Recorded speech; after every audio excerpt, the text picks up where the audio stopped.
Oy, grabe, sobrang importante nito. Pag di mo to alam, parang walang kwenta ang Korean trip mo.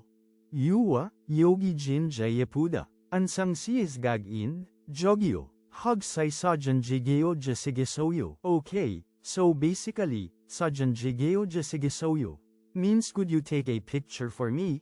Sajan is photo, Jigda is to take, tapos Jasigesoyo. Ang super polite na would you do me the favor of. Super helpful yan. 사진 찍어주시겠어요?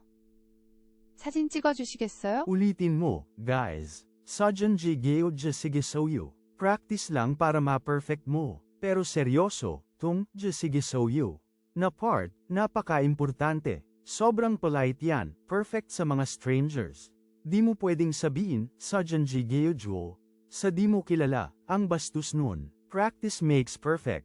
Ulitin mo ulit para masanay ka. Ngayon, practice na. Anong paborito mong Korean spot para sa photo op? Comment down below. Annyeong!